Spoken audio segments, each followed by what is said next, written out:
Hello guys, मेरा नाम निखिल है और ये है मेरे जापान ट्रैवल ब्लॉग का दूसरा दिन। आज हम हैं टोक्यो के पास एक शांत और सुंदर जगह चिबा में। तो ब्रेकफास्ट करके मैं निकल पड़ा अपने पहले डेस्टिनेशन पे। ये एक अप कंट्री एरिया है, इसलिए यहाँ के रास्तों में बहुत सन्नाटा है। कोई शोर शराबा नहीं है, गाड़ियाँ भी ज़्यादा नहीं है रास्ते पर। ठंडी हवा भी बहुत चल रही है। धूप तो है पर यहाँ ठंड भी बहुत है। तो JR चिबा स्टेशन से मैंने ट्रेन ली और 1 घंटे में मैं चिबा जू पहुंच जाऊंगा। यहाँ से 7 स्टॉप्स हैं। पर ऑन द वे अनाउंसमेंट हुआ कि next station Sakura art museum है। तो मैं यहीं उतर गया क्योंकि I have never been to art museum before, so I thought let's give it a try. Entry free थी पर अंदर जाकर कुछ समझ में नहीं आया।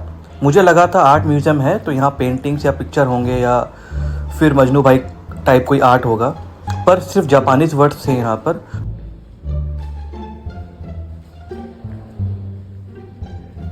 और क्योंकि मुझे उतनी जापानीज नहीं आती तो मैं म्यूजियम से बाहर आ गया।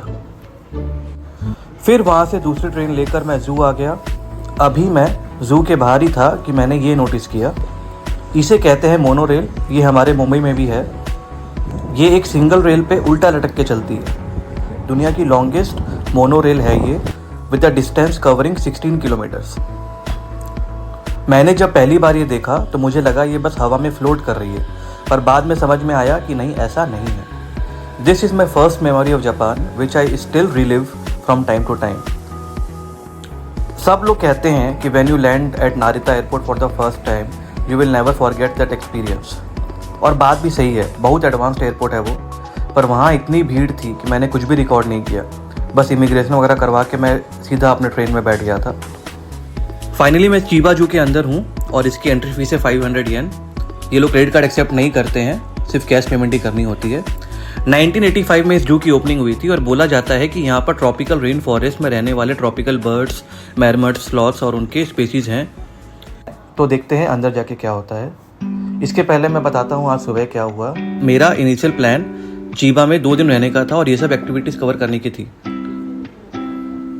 हॉस्टल भी मैंने वैसे ही बुक किया था, पर आज जब मैं वापस उस हॉस्टल में गया तो आज भी मुझे चेक इन नहीं मिली क्योंकि हॉस्टल ओवर बुक था। वो तो अच्छा था कि मैं अपना लगेज पुराने कंफर्ट होटल में छोड़कर आया था, नहीं तो मेरा और टाइम वेस्ट होता। क्योंकि होटल्स यहाँ सारी ही एक्सपेंसिव हैं तो मैं अब और यहाँ नहीं रुकूंगा। मैं कल सुबह की फ़्लाइट लेकर होकाइदो जा रहा हूँ, जो कि मेरा इनिशियल प्लान भी था कि चिबा से होकाइदो जाना है और फिर वहाँ से पूरा नॉर्थ कवर करते हुए ईस्ट की तरफ आना है। बाकी के जो प्लेसेस बचे हैं वो मैं अब वापस टोक्यो आने के बाद ट्राई करूँगा कवर करने का।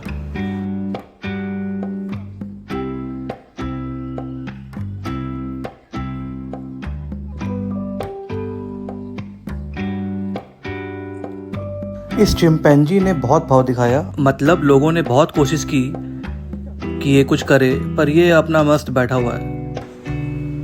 जू अंदर से काफ़ी बड़ा और इंटरेस्टिंग है। यहाँ कहीं कहीं पर आप इन जानवरों को फीड भी कर सकते हैं। जैसा मैंने पढ़ा था कि जू में बहुत सारे एनिमल्स होंगे, वैसा तो नहीं था बट फिर भी इट्स ओके।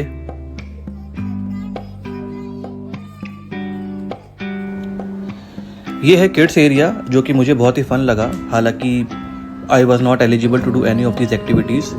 बाद में मुझे ये भी पता चला कि जापान में बिना परमिशन के आप बच्चों की वीडियो नहीं ले सकते, उनके पेरेंट्स बुरा मान जाते हैं।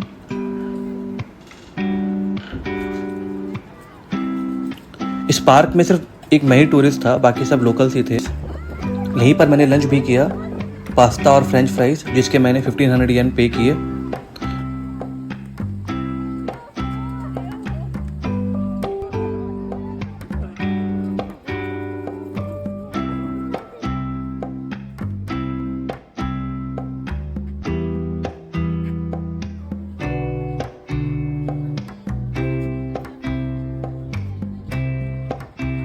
उसके बाद 15 मिनट्स वॉक करके मैं यहाँ पर आया।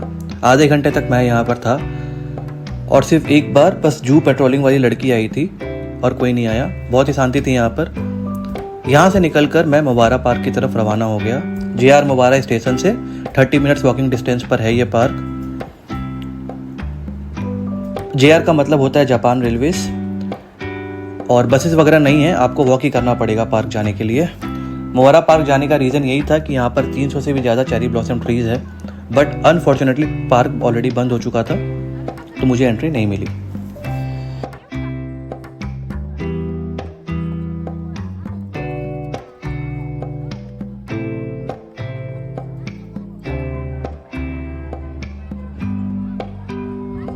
रात के 8 बजे मैं वापस अपने होटल पहुंचा। यहाँ पर मैंने एक इंडियन रेस्टोरेंट में खाना खाया। तब मुझे पता चला कि ऑल ओवर जापान में थाली सिस्टम है और इंडियन फूड यहाँ पे आपको 800 से 1200 येन पर थाली पे अवेलेबल है। तो मुझे थोड़ा रिलीफ मिला कि मेरा खाने का तो सॉर्टेड है, क्योंकि हर दिन फैमिली मार्ट या 7-Eleven का खाना पॉसिबल नहीं है, और as a solo traveller restaurant में खाना हर दिन एक्सपेंसिव हो जाता है। तो आज का दिन यहीं ख़त्म हुआ। मैं हूँ नारिता एयरपोर्ट पर। मैं रात यहीं पर गुजारूंगा, क्योंकि सुबह 6 बजे की फ़्लाइट है और सुबह 8:30 बजे मैं सपोरो पहुँचूँगा। ऑलरेडी 3 आइसक्रीम ट्राई कर चुका हूँ मैं, और अभी रात पूरी बाकी है।